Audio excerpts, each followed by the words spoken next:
주님 안에서 평안하셨습니까? 두렵고 떨리는 마음으로 이 자리에 서게 됐습니다. 십몇 년을 이제 에콰도르에서 생활하다 보니까 말이 좀 어눌한데요. 좀 이해해 주시고 이렇게 들어주셨으면 좋겠습니다. 그리고 한국에 와서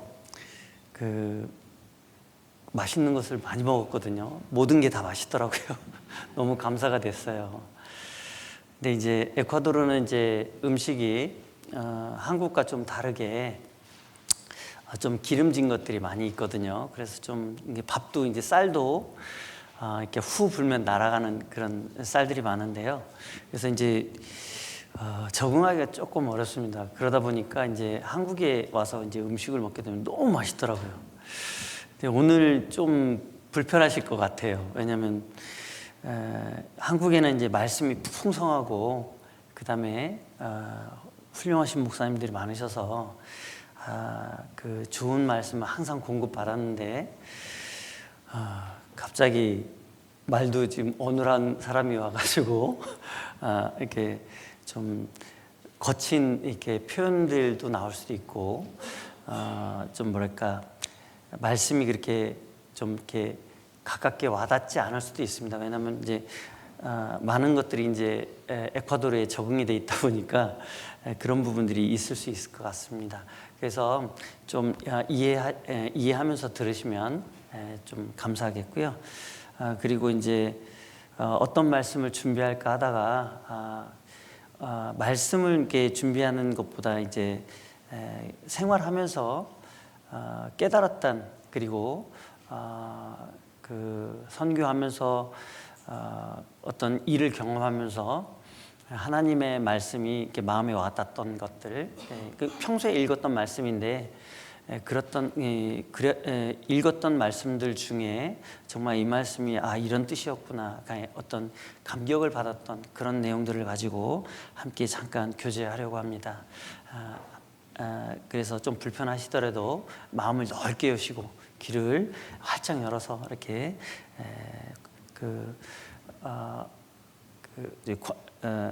관용하는 마음으로 이렇게 받아들이시면 하나님께서 분명히 또 필요한 말씀을 우리에게 채워주시고 또한 감사할 수 있는 그런 마음들이 될 거라고 생각합니다.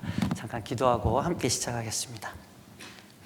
사랑과 은혜와 평강의 하나님 감사합니다. 늘 저희를 주님의 길로 인도하시고 주님의 은혜 가운데 살아가게 하시며 주님의 평강 가운데 주님께 영광을 돌릴 수 있는 시간들을 허락해 주심을 늘 감사합니다. 어느 곳에 있든지 주님의 보혈을 생각하고 주님의 은혜와 사랑 가운데 살아갈 수 있게 하심을 감사드립니다.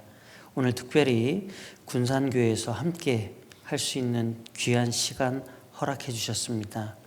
이 시간 저희에게 필요한 말씀으로 채워주시고 또한 함께 동역할 수 있는 그런 마음 허락해 주시기 원합니다. 주님을 위한 삶이 될 수 있도록 늘 인도해 주시길 원합니다. 특별히 구역 집회가 진행 중에 있습니다. 말씀을 전하시는 목사님과 함께 해주시고 또한 새로운 영혼들이 말씀에 집중해서 구원함을 얻을 수 있도록 그리고 주님께 영광과 찬송을 돌릴 수 있는 귀한 시간 될 수 있도록 또한 인도해 주시옵소서. 온전히 주님께 모든 걸 맡기고 의지하며 우리를 죄에서 구원해 주신 예수님의 이름으로 기도드렸습니다. 아멘. 먼저 첫 말씀으로 로마서 16장 16절을 찾아보겠습니다.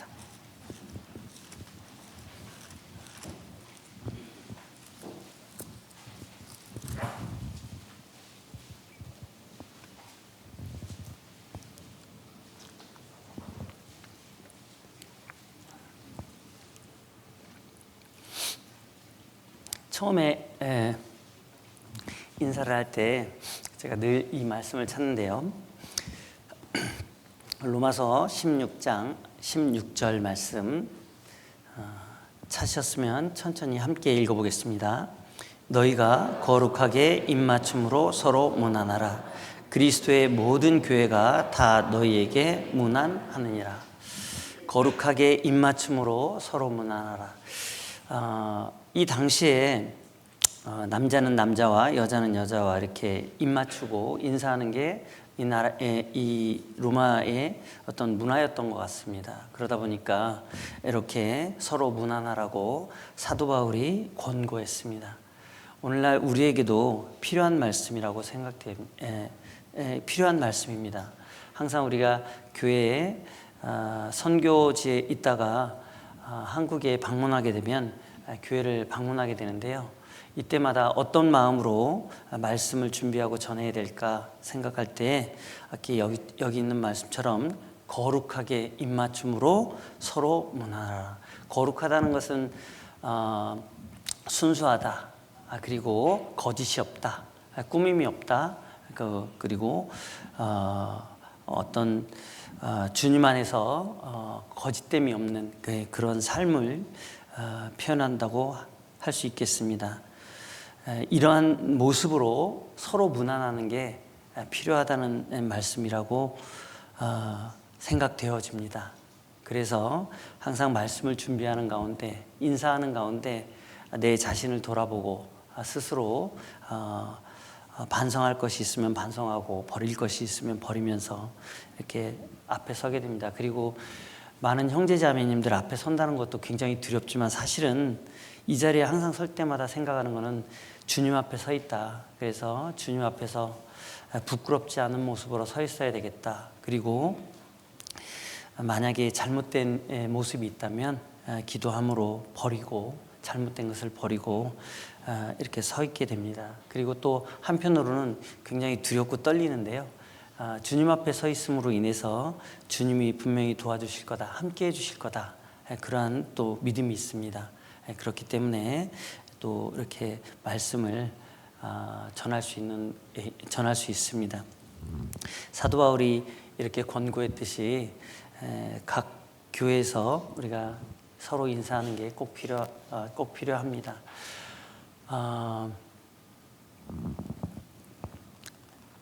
에콰도르 키토, 제 소개를 안 했네요. 저는 에콰도르 키토 수르교에서 교제하고 있는 박영규 형제입니다. 얼마 전에 최문성 목사님 오셨죠. 최문성 목사님께서 그래서 한 8년 정도 이렇게 교제하시다가 키토 교회로 이동하셨습니다. 그래서 그 뒤 이어서 제가 키토 수르교회로 가게 됐고요. 키토 수르교회에서 함께 이렇게 동역하면서 이제 교제하고 있습니다. 그래서 현재 키토 수르교회는 약 200여 명 정도가 이렇게 함께 교제하고 있고요. 지금 계속 전도가 잘 되고 있는 상태입니다. 그리고 제가 키토 2020년도에 왔는데요. 6년 동안 2개의 교회가 자립을 했고요. 그 다음에 지금도 이렇게 새 교회당을 건축해서 함께 교제하고 있는데요. 지금 이제 교회당도 이제 거의 자리가 거의 차가지고 이제 다른 방법을 지금 찾고 있습니다. 이제 분가를 시킬지 아니면은 더 증축을 해야 될지 지금 고민하고 있고요. 함께 그것을 위해서 함께 형제자매님들과 기도하고 있는 중에 있습니다. 자, 그리고 말씀 사도행전을 찾아보겠습니다. 사도행전 15장 3절로 4절.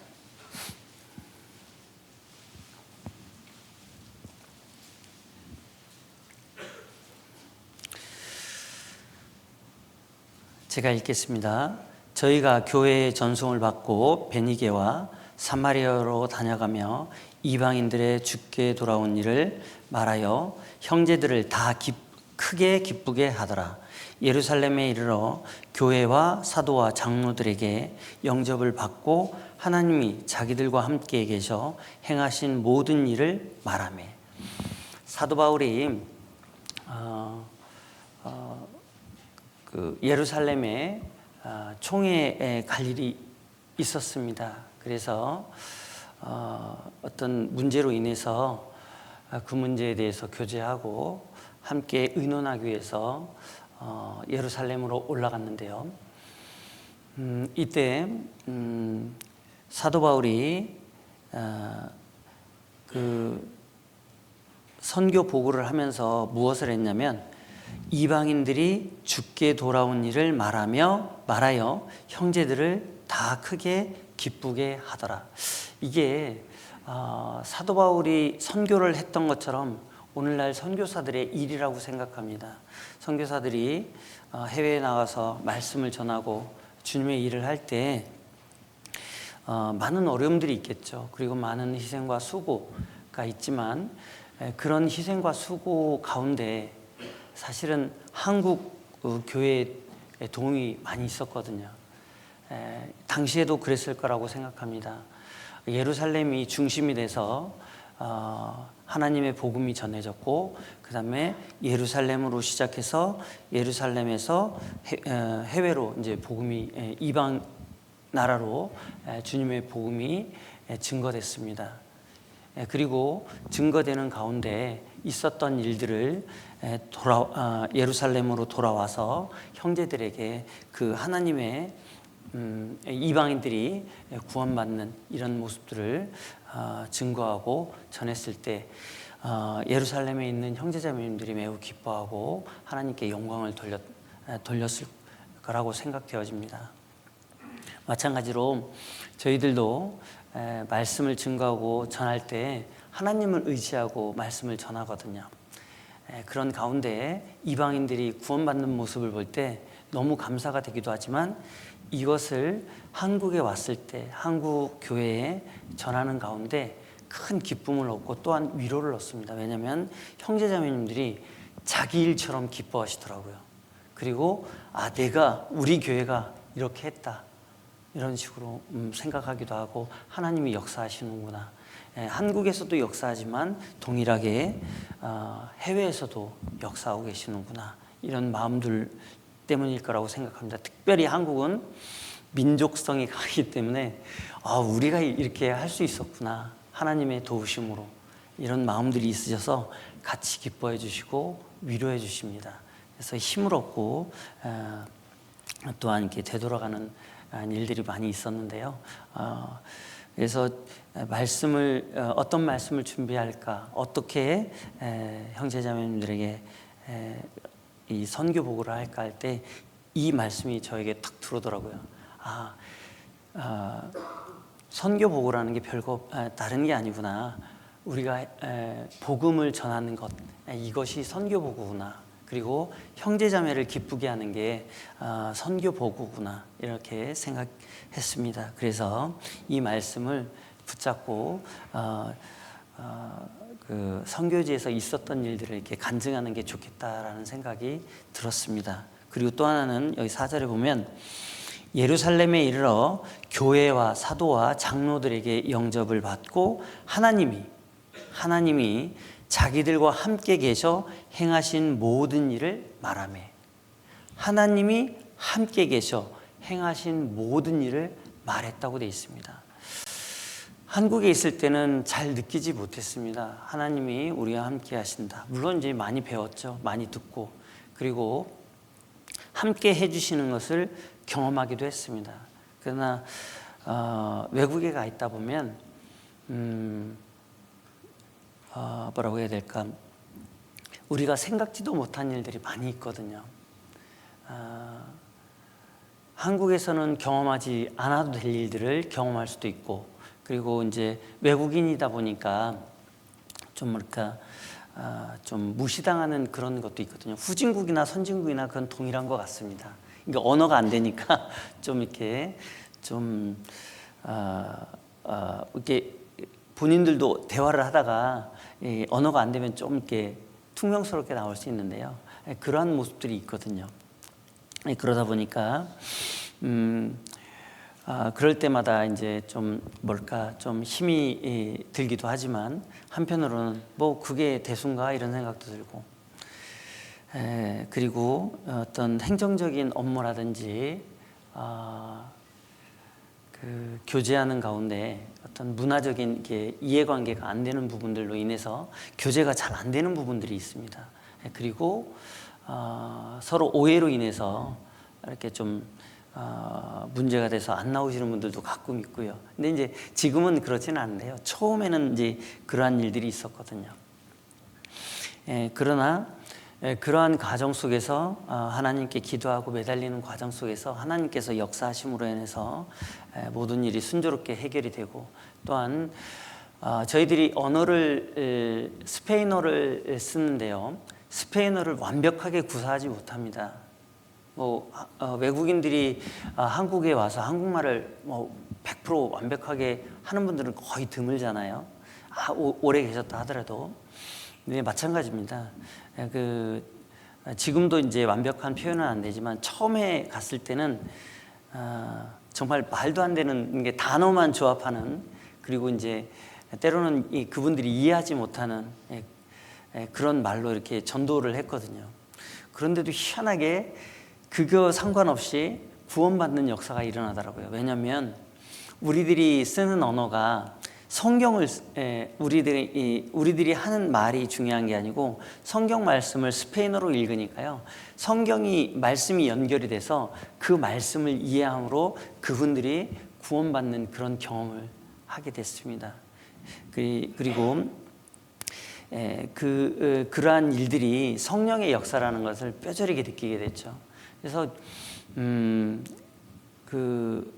전도 집회를 하면 많은 분들이 참석하시고 구원받으시고 또한 함께 교제하는데요, 그때마다 항상 느끼는 게, 이거는 우리가 뭐를 잘해서 그런 게 아니다. 단지 우리는 이 자리에 서 있는 것뿐이고 하나님의 말씀을 전할 뿐이지 그 모든 일은 하나님이 하고 계시는구나, 이런 걸 경험하게 됐습니다. 그러한 일들을 형제자매님들께 전하는 게 바로 선교보고구나, 이런 걸 좀 생각하게 되었습니다. 그래서 편하게 말씀을 제가 준비하려고 하면 이렇게 준비를 열심히 해도 이게 표현이 제대로 잘 안 되더라고요. 여기 와서 보니까. 그래서 그럴 바에야 차라리 어떤 경험했던 간증들을 이렇게 얘기하는 게 서로에게 또 은혜가 되고 또 서로 공감할 수 있는, 그리고 서로를 위해서 기도해 줄 수 있는 이런 부분이 아닐까라고 생각해서 좀 지나갔던 일들을 경험으로 해서 느꼈던 말씀들을 좀 전해드리려고 합니다. 처음에 이제 선교 지원을 하게 될 때 저는 모르겠습니다. 다른 분들은 이제 어떤 큰 의미가 있었고 목적이 있었고 선교에 어떤 계기를 두셨는데, 저 같은 경우는 이제 교회 부름을 받을 때 그 당시만 해도 이제 교회 안에 이제 목사님들도 많이 계셨고, 그리고 이제 해외 선교를 많이 가시는 그런 때였습니다.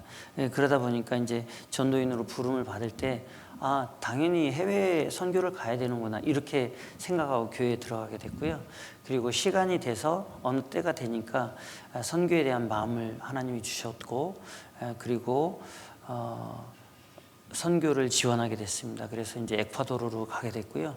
그때 이제 저에게 용기를 주셨던 말씀이 여호수아 말씀입니다. 그때 여호수아가 너무 저에게는 많이 다가왔고요.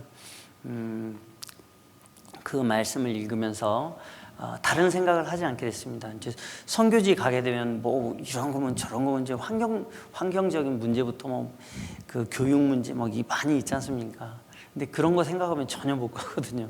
그러니까 다 이제 그런 생각을 안 하고 그냥 어디든지 이제 주님이 보내주시는 대로 가야 되겠다.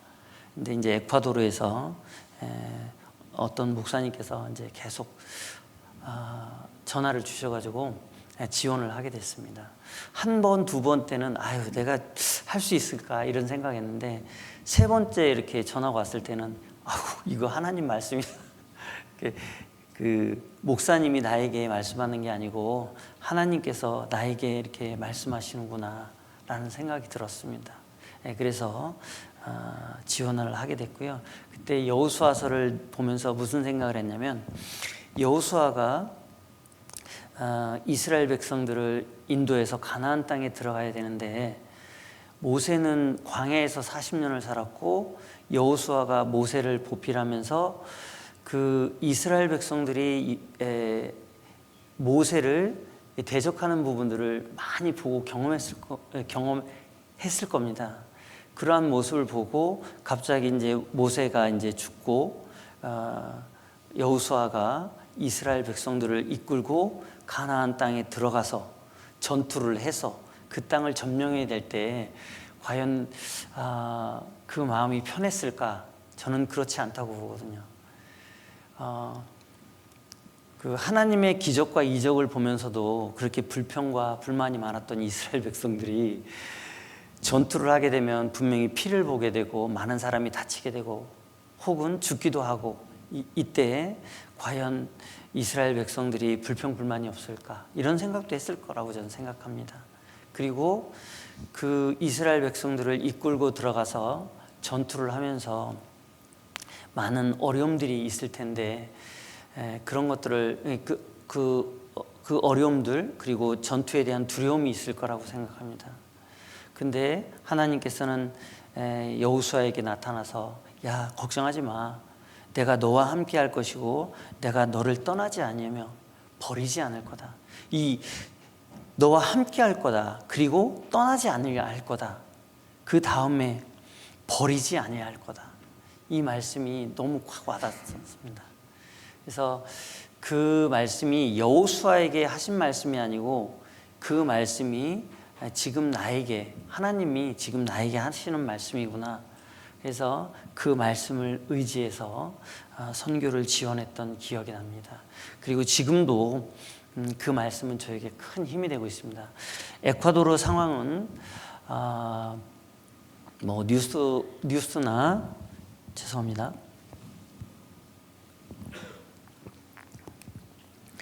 뉴스나 소식 매체를 통해서 에콰도르 상황을 가끔 들으셨을 텐데요. 사실 남미 쪽이 그렇게 안전한 지역은 아닙니다. 굉장히 불안한 지역, 정치 경제적으로도 불안하고 치안도 굉장히 안 좋은 그런 나라인데요.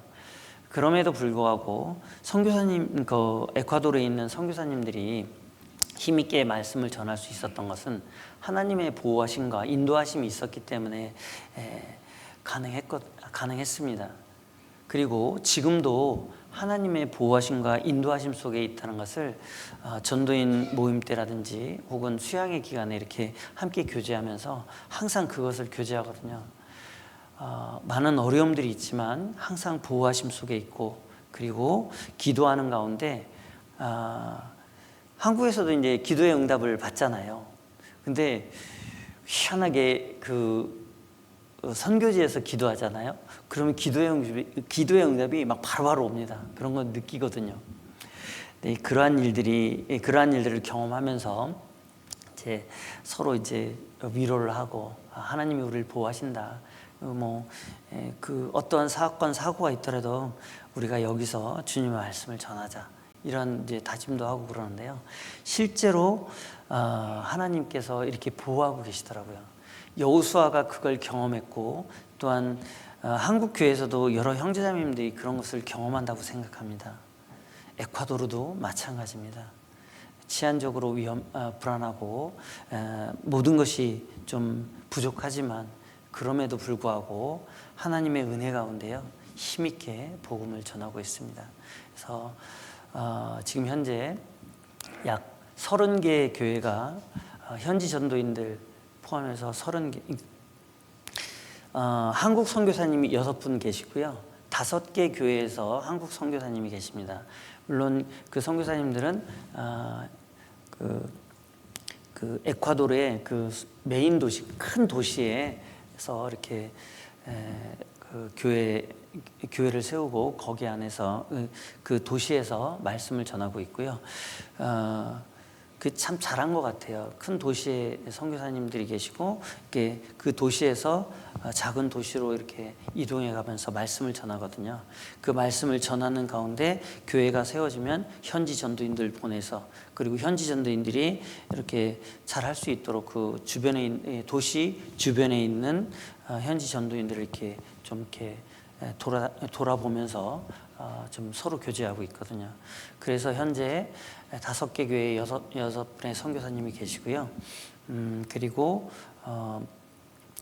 25개죠. 30개니까 25개 교회가 현지 전도인들 그리고 아직 전도인들이 파견이 안 된 그런 교회 그런 선교지로 교회가 있고 선교지가 있습니다. 그래서 약 30개의 교회가 지금 있고요. 계속해서 지금 선교지는 늘어나고 있습니다. 근데 현지 전도인이 22분 정도 이렇게 계십니다.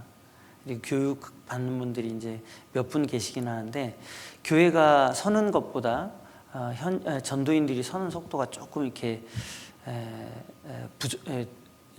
늦어지고 있습니다. 왜냐하면 교회는 이렇게 교회는 이제 빨리빨리 세워지는데, 그 전도인들은 이제 사실은 이렇게 좀 뭐라 할까, 교육도 필요하고 또 이렇게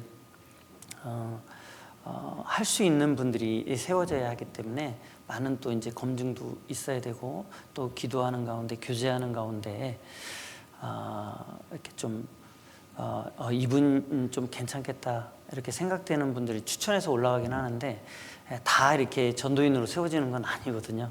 그러다 보니까 지금은 아직은 현지 전도인들이 많이 부족한 상태고요. 그 다음에 이제 최근 들어와서 막 전도가 이제 기하급수적으로 되고 있기 때문에, 물론 예전에도 잘 되고 있었는데 이제 점점 더 빠른 속도로 이렇게 전도가 되고 있습니다. 그러다 보니까 신앙이 이렇게 한국은 지금 이렇게 딱 보니까 어떤 교제하는 모습이라든지 교회 규모라든지, 그리고 형제자매님들이 교제하는 대화 속에서도 이렇게 안정감이 딱 느껴지는데, 아직은 에콰도르는 이제 과약길 교회를 제외하고는 이렇게 좀 아직은 불안합니다. 많이 신앙적으로 성장 속도가 좀 많이 느리기도 하고요. 그러다 보니까 좀 불안하긴 한데, 어쨌든 그런 와중에서도 지금 복음이 힘있게 증거되고 있습니다. 그리고 에콰도르의 좀 특이한 점이 또 이제 아마존 지역에 이제 복음이 증거되는데요. 약 30개의 부족, 꼬무니다시라고 하는데요. 30개의 부족들이 지금 뿌요하고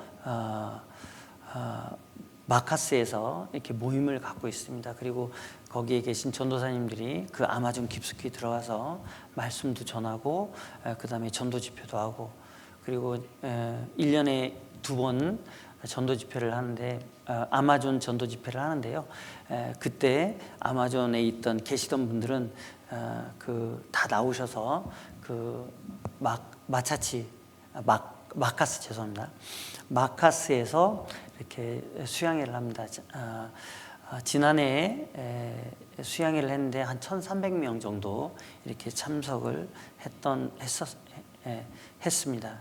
그래서 실제로 이제 한 300여 명 봉사자들 이렇게 구성됐고요. 1000여 분이 이렇게 나오셔서 말씀을 들었습니다. 근데 사실 미국이나 어떤 선진국에서 아마존 선교를 해서 많이 오시거든요. 근데 그분들이 이제 잠깐 오셨다가 말씀만 전하고 이렇게 떠나는 경우가 많거든요. 그리고 거기에 계신 분들도 계시지만 복음이 이렇게 정확하게 전해지는 데가 없습니다. 그리고 규모가 이렇게 큰 데도 없고요. 그러다 보니까 이제 마카스 지역이 그 많은 원주민들이 나와서 말씀을 듣고 구원을 받다 보니까 주변에 있는 교회들이 어떻게 하면 이렇게 선교를 할 수 있을까 와서 보기도 하고 듣기도 합니다. 그리고 어떤 선교팀은 왔다가 이제 본인들도 이제 그렇게 선교를 하려고 했는데, 성령의 역사가 없으면 그게 안 되잖아요. 이 사람의 모아가지고 뭘 하려고 하면 어느 정도 규모는 갖출 수 있지만 이렇게 대규모로는 할 수 없거든요. 근데 그 선교팀이 와서 보고 복음도 듣고 이 복음이 정확하게 전해지고, 또한 이렇게 형제자매들이 한 마음이 돼서 이렇게 규모 있게 움직이는 걸 보고 그 선교팀에서 관리하던 교회도 이렇게 넘겨주고 그분들이 철수하는 이런 일도 있었습니다.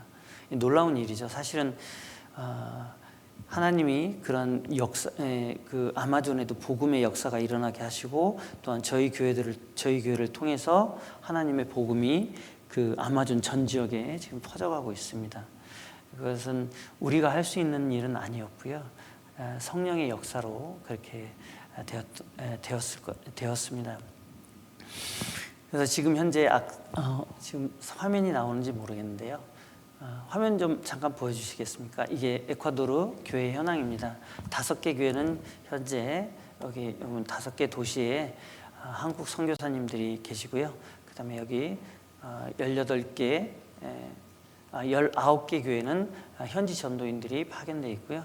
지금 9개 교회가 선교지로만 배정되어 있습니다. 그래서 주변 교회에서 지금 관리를 하고 있습니다. 주일 말씀 끝나고 이동해서 말씀을 전하고 저녁에 다시 되돌아오고. 근데 이러한 수고가 예전부터 계속 있었고요.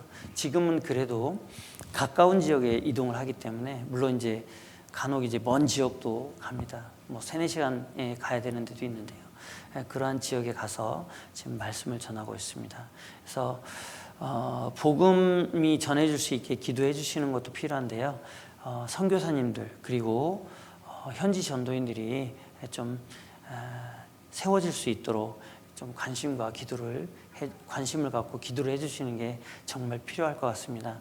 우리는 에콰도르 퀴토 후원교회니까 뭐 퀴토만 위해서 뭐 이렇게 할 거야, 이거 아닌 전체로 에콰도르 전체를 보시고 이렇게 기도해 주시면 감사하겠습니다. 이 에콰도르에 현대차가 정말 많거든요. 기아차하고. 그리고 에콰도르 공항에 딱 내리면 삼성이 쫙 도배돼 있어요, 전광판에. 근데 에콰도르 분들은 삼성이 어디에 있는지도 모르고 현대기아가 한국 기업인지를 몰라요. 근데 요즘은 이제 많이 아는데요. 처음에 갔을 때는 일본 기업인 줄 알더라고요. 근데 이제 그 기업들이 그 에콰도르에 딱 들어와서 이제 크게 성장했거든요. 사실은 에콰도르가 그렇게 큰 나라는 아니거든요. 경제 규모로 봤을 때. 그럼에도 불구하고 이제 에콰도르에도 이제 그런 그 현대나 삼성, LG도 있고 기아차들이 꽉 차 있거든요. 근데 그 LG나 삼성이나 현대나 기아가 국내만 내수 시장만을 보고 성장했다면 결코 세계적인 기업이 될 수 없었을 겁니다. 마찬가지 저희 교회도 마찬가지인 것 같습니다. 저희가 국내만을 보고 선교를 했다면 하나님이 이렇게 크게 역사하셨을까? 그리고 우리 교회가 이렇게 크게 성장할 수 있었을까? 이런 생각을 해보게 되는데요. 한국 교회에서 진짜 큰 결심을 한 거죠. 해외 선교에 대한. 사실 한국 교회보다 해외 교회가 더 많지 않습니까? 근데 사실 우린 기업이거든요. 그 기업이 이렇게 성장할 수 있었던 것은 해외를 바라봤고 해외에 투자했고 해외에서 성장하는 모습을 봤기 때문에 이렇게 한국 교회가 저희 교회가 이렇게 크게 하나님의 역사 가운데 성장했다고 생각합니다. 그래서 후원교회만 이렇게 딱 보실 게 아니고 전체 교회를 보시면서 그 나라의 전체 교회를 보시면서 기도해 주시고 관심 가져주시면 더 이렇게 저희들이 성장하는, 신앙이 성장하는 그런 계기가 될 계기가 될 것 같습니다. 그래서 우리 후원교회, 뭐 여기는 우리 후원교회가 이게 아니고요. 어쨌든 우리는 하나이기 때문에 세계 선교를 위해서 좀 관심을 갖고, 그동안도 관심을 가져주셨지만 관심을 갖고 더 기도해 주시면 더 힘있게 해외에서 전도를 할 수 있을 것 같고요. 그리고 한국 교회도 그거에 맞춰 성장할 수 있을 거라고 생각됩니다. 진짜 에콰도르에 있다가 한국에 딱 들었는데 모든 게 반짝반짝반짝해요. 건물도 반짝반짝반짝하고 도로도 반짝반짝하고 먹을 것도 많고. 사실 그 70년대, 80년대만 해도 먹을 게 없었는데, 그렇게 많지 않았었는데 지금은 모든 게 풍족하잖아요. 왜 이렇게 성장할 수 있었을까? 저는 물론 이제 경제적으로도 뭐 사람들이 노력한 것도 있지만 하나님께서 그렇게 역사하셨다고 생각합니다. 한국 교회가 이렇게 성장하지 않았다면 해외 선교도 힘들었을 거고요. 또 해외 선교를 안 했다면 한국 교회도 그만큼 세계적으로 성장하지 못했을 거다라는 생각을 해보게 됩니다. 그래서 우리는 하나의 가족이다, 하나의 기업이다 생각하시고 이렇게 기도해 주시면 신앙적으로 그게 더 성장할 수 있지 않을까. 그리고 이제 가끔 이런 얘기를 들어요. 한국 교회는 전도가 잘 안 돼, 요즘 힘들어. 이런 얘기도 하시는데, 사실은 뭐 그렇죠. 이제 오래됐다 보니까 이제 좀 저희 교회가 다른 교회로부터 이렇게 핍박을 받는 경우가 있잖아요. 그래서 이제 인식이 안 좋아지는 경우가 있는데, 그런 뭐랄까, 단어가 생각이 안 나서 지금 이러고 헤매고 있는 겁니다. 부정적인 눈으로 이렇게 바라보기 때문에 이제 말씀을 잘 안 듣는 경우도 많이 있다고 생각되어집니다. 근데 이제 그걸 어떻게 해결할까? 저는 기도밖에 없다고 생각하거든요. 이제 기도하고 하나님께 매달리면 그것도 해결될 거라고 저는 생각합니다. 물론 해외이기 때문에 잘 되겠지, 그렇게 생각하실 수도 있습니다. 물론 저희도 그렇게 생각합니다. 물론 이제 한참 이제 성장하는 단계이기 때문에 복음이 막 힘있게 증거되는 건 맞습니다. 근데 저희들이 생각할 때는 저희들이 그렇게 언어가 이렇게 풍족한 게 아니거든요. 그리고 뭐 언어를 이렇게 뭐 현지인들처럼 막 뭐 어떤 그 부드럽게, 그다음에 설득력 있게 이렇게 하는 게 아니지 않습니까? 그럼에도 불구하고 이제 복음이 힘있게 증거돼 가거든요.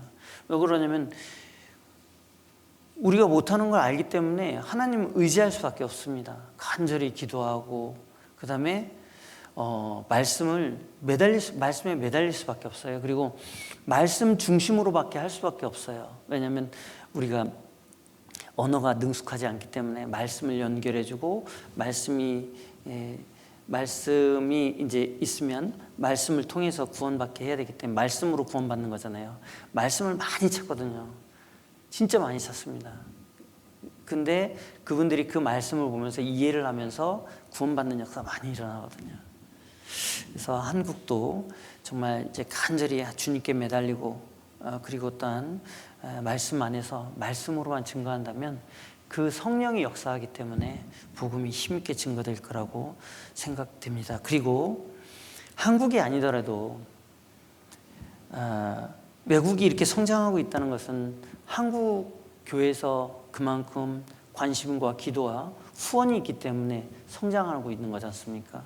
그리고 저는 정말 놀란 게 뭐냐면 한국 교회 형제자매님들뿐만 아니라 목사님들도 마찬가지고 해외 선교를 위해서 굉장히 많이 신경을 쓰시더라고요. 그 도와주시려고 하고 기도해 주시고, 또한 물질적인 것도 이렇게 아낌없이 지원해 주시는 걸 보면서 책임감을 더 느끼게 되더라고요. 우리가 이렇게 한국에서 수고하고 희생하시는데 우리가 게으를 수 있을까? 우리가 복음 전하는 것을 힘들어할 수 있을까? 이런 생각을 많이 하게 되거든요. 이번에 와서도 그런 걸 많이 느끼게 됐습니다. 이전에 왔을 때도 그런 관심과 기도가 많았거든요. 근데 이번에 급하게 오면서도 교회 방문할 때마다 교회에서 항상 하시는 게, 교회도 이제 성장해 가면서 교회의 염려도 있지만 어떤 해외 선교를 위해서 이렇게 염려해 주시고, 관심 가져 주시고, 기도해 주시고, 그리고 질문해 주시고, 또 아시는 것도 많더라고요. 그런 것을 보면서 진짜 형제자매님들의 도움이 컸구나, 희생이 컸구나, 이런 걸 많이 느끼게 됩니다. 그래서 지금까지도 많은 관심과 기도가 있었겠지만 앞으로도 계속 그런 관심과 기도가 필요합니다. 그리고 그 해외 교회가 성장하는 게 결국은 한국 교회도 성장하는 길이라고 생각됩니다. LG나 삼성이 그렇게 세계적인 기업으로 성장할 수 있었던 것은 해외에 많은 투자를 했거든요. 관심도 있고, 물론 실패도 있고 많은 어려움들도 있었을 거라고 생각됩니다. 그럼에도 불구하고 그 사람들은 생존을 위해서 그렇게 했지만 우리는 주님의 복음을 전하기 위해서 그러한 일들을 해야 된다고 생각됩니다. 자, 한 말씀 더 찾아보겠습니다. 마태복음 28장 19절로 20절 말씀입니다.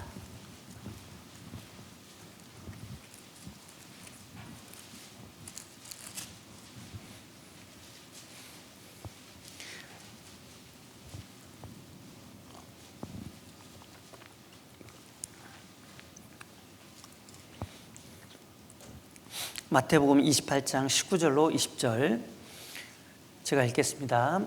그러므로 너희는 가서 모든 족속으로 제자를 삼아 아버지와 아들과 성령의 이름으로 세례를 주고 내가 너희에게 분부한 모든 것을 가르쳐 지키게 하라.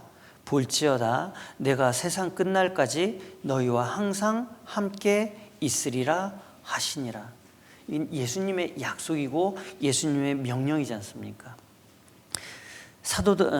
예수님의 제자들은 이 말씀을 직접 들었고 이 말씀대로 행하다 지금 예수님 앞에 있습니다.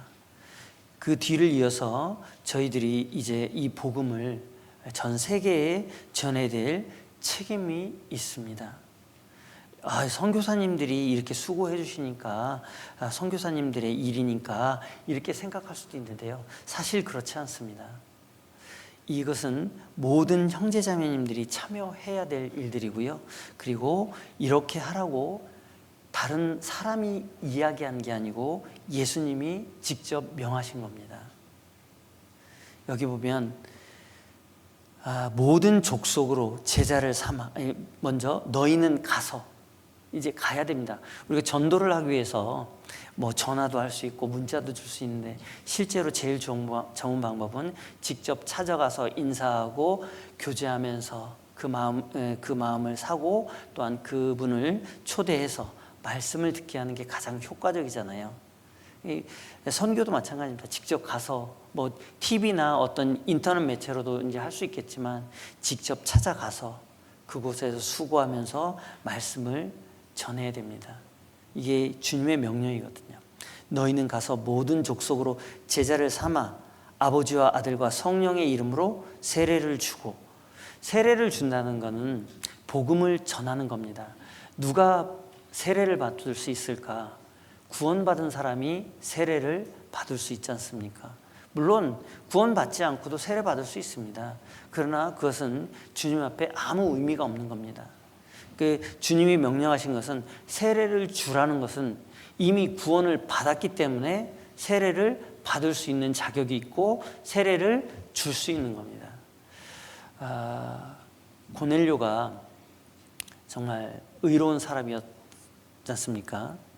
그래서 이제 의로운 행동을 하고 기도하는 가운데 하나님께서 천사를 고넬료에게 보내서 베드로를 청했지 않습니까? 그래서 베드로를 청해서 그 앞에서 이제 말씀을 들었지 않습니까? 말씀을 듣는 가운데 죄사함에 대해서, 예수님에 대해서 이야기할 때 그분들이 성령 받는 모습을 베드로는 보았습니다.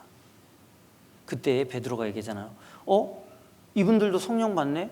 그러면 누가 물로 세례 주는 것을 그 말이요? 그러니까 구원받은 사람들이 받을 수 있는 게 세례거든요. 그러니까 세례를 주라. 이거는 복음을 전하고 그들에게 구별된 어떤 모습들을 구별되게 하게끔 침례를 주라는 그런 뜻입니다. 결국은 아버지와 아들과 성령의 이름으로 세례를 주고 복음을 전하고 그 다음에 내가 너희에게 분부한 모든 것을 가르쳐 지키게 하라. 즉 가르치다. 이 가르치기 위해서는 먼저 내가 배워야 되잖아요. 에스라 선지자가 성경을 연구하고 준행하고 그 다음에 가르쳤지 않습니까? 그렇기 때문에 저희들이 말씀을 배우고 그것을 행하는 가운데 가르칠 수 있거든요. 이것은 가르치라는 것은 행함도 포함되어 있다는 것입니다. 이 말씀 가운데 너희도 행해야 된다. 이것은 한 사람에게 주어진 게 아니고 모든 형제자매님들이 이렇게 해야 될 것을 말씀하고 있는 것입니다. 그러나 시간과 여건이 안 되기 때문에 서로 이렇게 모든 분이 이제 세계로 나갈 수는 없잖아요. 그렇기 때문에 이제 교회에서는 선교사를 선정하고 선교사들이 나가서 복음을 전합니다. 그래서 우리들이 그 일에 함께 동참할 것을 또한 말씀하고 있는 것입니다. 국내에서도 복음을 전해야 되지만 여기는 모든 족속으로라고 되어 있지 않습니까? 모든 족속에게 복음을 전하는 게 또한 우리의 사명입니다. 그래서 유한 목사님 늘 말씀하시는 게 세계 선교회, 늘 그렇지 않습니까? 그래서 우리도 그러한 마음으로 이렇게 선교를 하는 게 필요하겠다 이런 생각을 해보게 됐습니다. 물론 이제 저희들이 현지에 있기 때문에 이런 생각을 할 수 있겠구나 이렇게 생각할 수도 있지만 사실은 이것은 하나님의 명령이거든요. 너희가 행해야 된다 이렇게 가르쳐 지키게 하라. 가르치는 방법은 여러 가지가 있겠죠. 그러나 가르치기 위해서는 배워야 되고 배우지 않고는 가르칠 수 없고 또 알지 못하고는 행하지 못하지 않습니까? 우리가 배운 대로 힘있게 증거된다고 생각되어집니다. 그리고 또한 그렇게 해야 될 것을 하나님이 명령하셨습니다. 하나님이 명령하셨기 때문에 또한 우리의 사명이기 때문에 이것은 반드시 해야 될 일입니다. 우리 교회의 선교 방향이 저는 너무 잘 됐다고 생각합니다.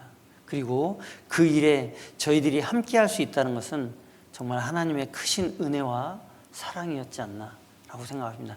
그걸 생각할 수 있었다는 것도 큰 은혜였고 그것을 행할 수 있었다는 것은 더 큰 은혜였고 그와 함께 할 수 있었다는 것은 더 큰 은혜였던 것 같습니다. 은혜였습니다. 사실 우리의 모든 삶이 하나님의 은혜 가운데 있는 것 같습니다. 은혜 위에 은혜라라. 구원을 받고 그 은혜 가운데 행할 수 있는 힘을 주셨기 때문에 저는 은혜 위에 은혜로라 라는 말씀이 있지 않았을까라고 생각되어집니다.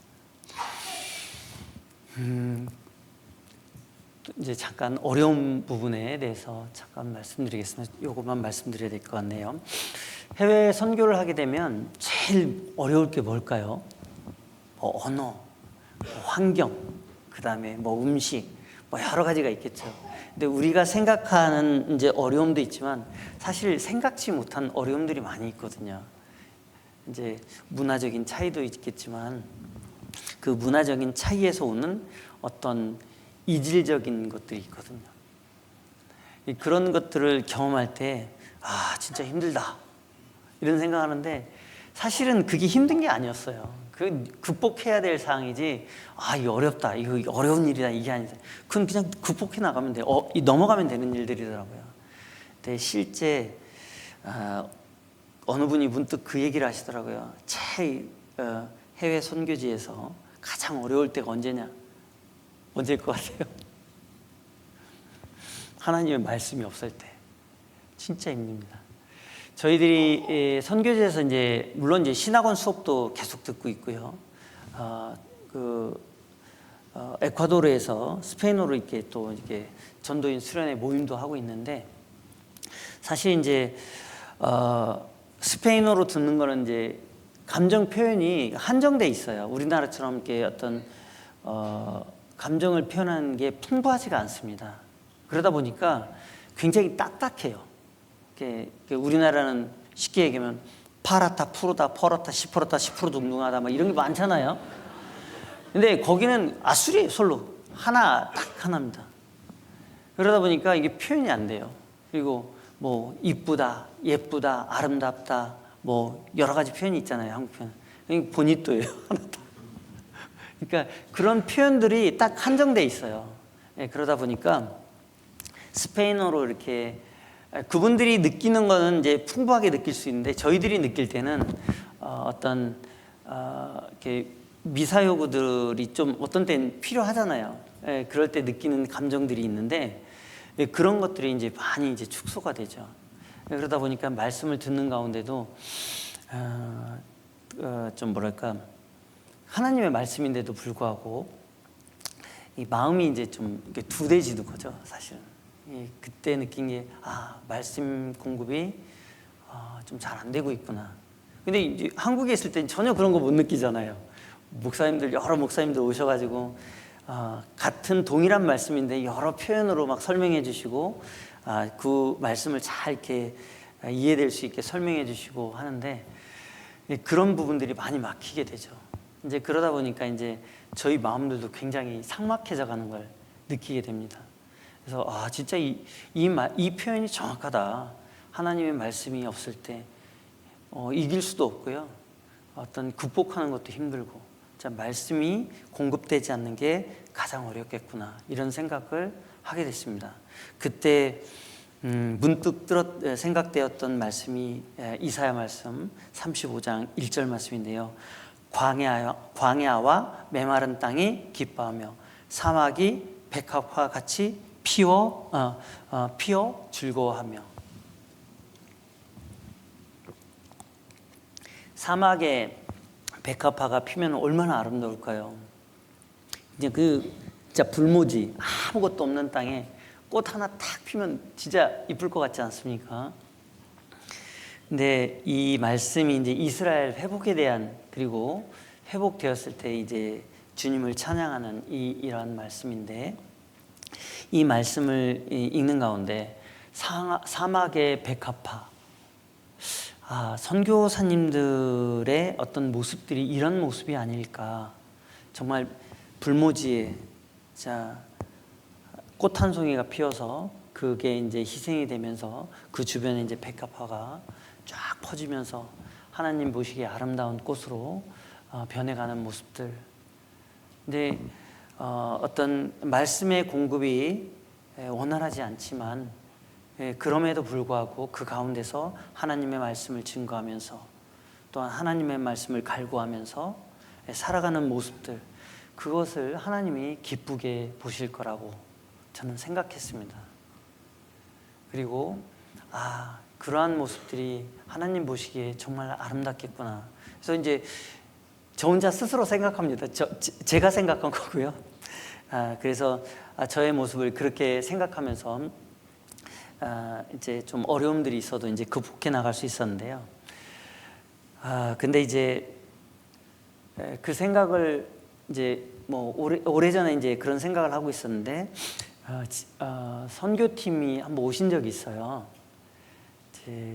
이제 집사님들 오셔가지고 이제 간증을 통해서 이렇게 그분들이 경험했던 것들, 이런 것들을 좀 들을 기회가 있었는데, 한국 교회도 어쨌든 초대 교회가 처음 교회가 형성될 때는 많은 이제 어려움들이 있었지 않습니까? 그리고 많은 이제 좀 이렇게 교회 안에서도 이렇게 툭탁툭탁 하는 모습들도 있었을 것이고, 이제 그런 모습들을 이렇게 쭉 과정들을 설명해 주시는데, 그 모습을 보면서 우리만이 이런 고난이 있는 게 아니었구나.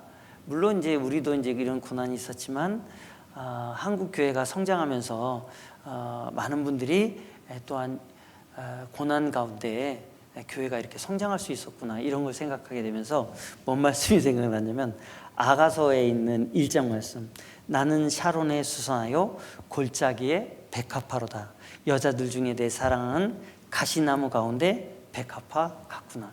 가시나무 가운데 백합화. 한국에 계신 분들이 그러한 모습이 아니었을까. 한국에 계시면서 많은 고난과 수고와 희생으로 교회가 성장했고, 교회가 성장하면서 또한 해외교회에 지원하면서 또한 그 가운데 많은 희생과 수고가 있었습니다. 그러면서 많은 희생, 백합화가 가시나무 가운데 있으면 그 자라면서 상처도 있고 많은 그 아름답지 못한 모습으로 변해갔을 텐데, 그럼에도 불구하고 그 가운데 상처를 내면서 그 백합화의 향기를 퍼뜨린 것처럼, 그 집사님들의 수고와 희생이 결국은 이렇게 아름다운 꽃으로, 그리고 해외 선교하는 해외 선교지가 성장하는 큰 밑거름이 되었겠구나. 그래서 하나님이 보실 때 그런 수고와 희생을 하신 많은 형제자매님들, 이 가시나무 가운데 피어있는 백합화처럼 보시겠구나. 정말 이분들이 희생으로 인해서 그리스도의 향기가 전 세계로 퍼져가고 있구나. 그래서 그분들의 수고를 통해서 이런 모습을 보게 됐습니다. 그래서 각자의 길이 있는 것 같습니다. 선교사는 선교사들의 길이 있고, 한국 교회는 또 한국 교회 형제자매님들의 길이 있고 목사님들의 길이 있듯이 각자의 위치에서 그리스도의 향기를 바란다면 주님께서 정말 아름답게 보시겠구나, 그러한 모습들을 생각하게 되었습니다. 그리고 정말 제가 감사했던 게 뭐냐면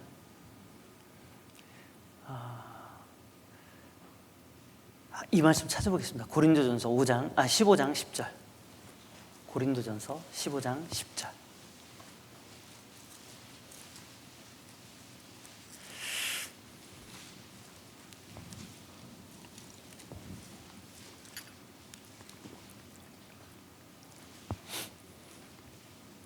함께 읽어보겠습니다. 그러나 나의 나된 것은 하나님의 은혜로 된 것이니 내게 주신 그의 은혜가 헛되지 아니하여 내가 모든 사도보다 더 많이 수고하였으나 내가 아니요 오직 나와 함께 하신 하나님 은혜로라. 사도 바울이 많은 수고를 했지만 결국은 그게 하나님의 은혜였다는 걸 사도 바울은 고백하고 있습니다. 또한 여기서 나의 나된 것은 하나님의 은혜로 된 것이니, 사도 바울이 이렇게 고백했잖아요. 저도 또한 이러한 고백을 하게 됩니다. 나의 나된 것은 하나님의 은혜다. 나에게 선교사의 기회를 주셨고, 또한 에콰도르에서 복음을 전할 수 있었고, 또한 그곳에서 많은 형제자매님들과 교제할 수 있고, 또한 하나님의 사랑을, 은혜를 느끼면서 영광을 돌릴 수 있었던 것도 다 하나님의 은혜였구나. 그러한 가운데 한국 교회를 생각해 보게 됐습니다. 제가 이제 과약길에 있다가 과약길 수루교회, 꾸엔카 교회, 키토 수루교회 이렇게 되는데요. 꾸엔카 교회 갔을 때 정말 처음부터 다시 시작하는 그런 기분이었거든요. 근데 처음 시작하면서 진짜 모든 걸 다 얘기해야 됩니다. 교제하는 방법, 간증하는 방법, 성경 읽는 방법, 교제에 왜 참석해야 되는지, 교회가 무엇인지, 그리고 우리가 왜 서로 사랑해야 되는지, 이런 부분들 정말 하나부터 열까지 다 설명해 줘야 됩니다. 간증하는 방법까지. 그리고 언제 구원받았는지 이런 부분들도 다 이제 가르쳐 줘야 되거든요. 그거 이제 하면서 느낀 게 뭐냐면, 와, 그 조그만 교회도 이렇게 힘든데 처음에 이 한국 교회가 서기까지 그 목사님들의 수고와 희생이 얼마나 컸을까. 이게 말로 가르친다고 이렇게 말로 가르쳐서 100% 다 이해하는 거 아니잖아요. 가르치고 반복해서 가르치고 희생하고, 그 다음에 또 행동으로 또 행함으로 또 가르쳐야 되고, 또 교회에 대해서 가르쳐야 되고, 이제 교회가 성장하기까지 정말 많은 수고와 희생이 있었겠구나. 정말 그분들께 너무 감사가 됐어요. 그리고 목사님들, 지금 목사님들도 마찬가지고 형제자매님들도 마찬가지고 너무 감사가 됐죠. 그리고 이제 그 다음을 봤어요. 사도 바울은 어땠을까?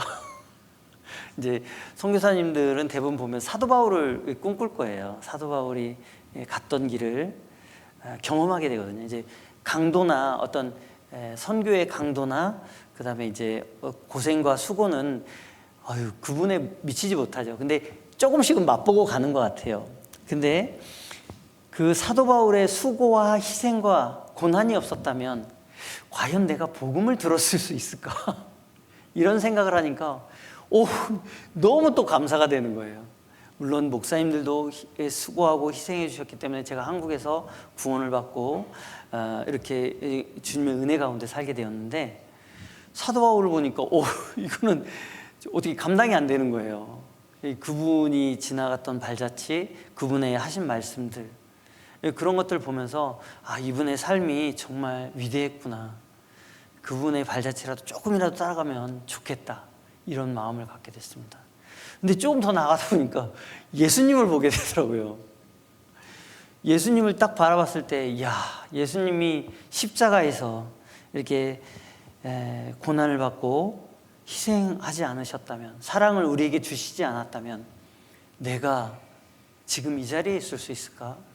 그리고 내가 지금까지 살 수 있었을까? 이런 생각을 하게 됐습니다. 결국은 나의 어떤 고난을 통해서 결국은 위를 바라보게 됐고 예수님까지 가게 되고 예수님의 희생과 사랑을 딱 우리가 그 희생하고 사랑했다는 건 많이 듣지 않습니까? 근데 그것을 100% 체험했다고는 할 수 없지만 그것을 딱 느끼는 순간 선교지에서 복음 전하는 게 이게 고난이 아니다. 당연히 해야 될 일이고 그리고 이것도 하나님의 은혜다. 그리고 보호하심과 사랑과 은혜를 계속 느끼고 있거든요. 경험하고 있거든요. 그런 가운데 이 어떤 조그만 고난 그리고 조그만 문제로 인해서 게으름을 피울 수 있을까? 그리고 아이고 나 못하겠어요. 힘들어요. 이런 말 할 수 있을까? 절대 못하겠더라고요. 그 경험을 사도 바울은 더 깊게 하셨겠죠. 그래서 이 말씀을 하셨다고 생각합니다. 나의 나된 것 하나님의 은혜로 된 것. 내가 고난받고 있고 내 육체 가운데 사단의 가시가 있고 내가 많이 수고하고 힘들어했지만 그것도 결국은 은혜였다. 이게 너무 마음에 확 와닿더라고요. 그래서 우리가 신앙생활 하면서 수고하고 희생하고 그 다음에 고난받는 것을 그걸 하나님의 은혜로 승화시킨다면 모든 일을 그 은혜 가운데 극복할 수 있지 않을까 이런 생각을 해보게 됐습니다. 마지막으로 한 말씀 더 찾아보겠습니다. 마지막이 중요하다고 하더라고요. 빨리 끝내야 된다고 하더라고요. 고린도 후서 9장 8절입니다.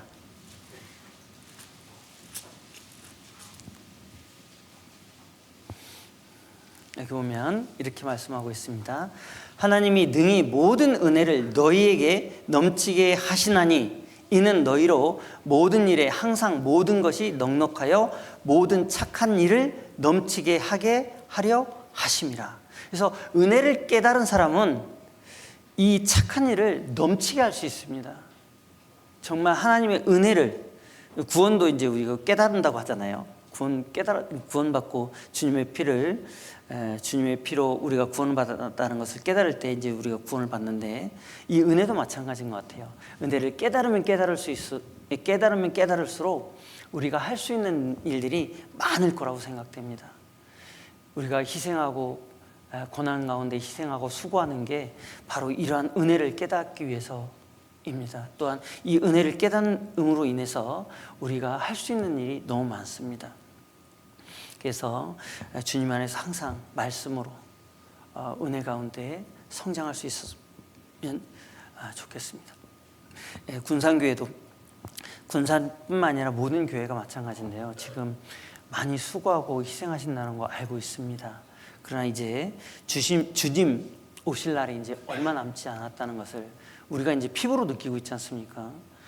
에콰도르도 그렇지만 전 세계적으로 지금 이상해져 가고 있잖아요. 주님 오실 때가 정말 얼마 남지 않았다는 것을 예전에도 많이 들었지만 그렇게 느끼지는 못했거든요. 이제 피부로 느끼겠더라고요. 이제 얼마 남지 않았구나. 이제 우리가 일할 때도 얼마 남지 않았기 때문에요. 주님의 은혜를 깊이 생각하고 주님의 은혜 가운데 어떤 우리가 할 수 있는 일을 최대한 할 수 있었으면 좋겠습니다. 군산교회 형제자매님들도 그렇게 하고 계신 줄 알고 있고 또한 그렇게 해주실 거라고 믿습니다. 그래서 주님의 은혜 가운데 항상 살아갈 수 있었으면 좋겠습니다. 두서없이 좀 말씀드렸는데요.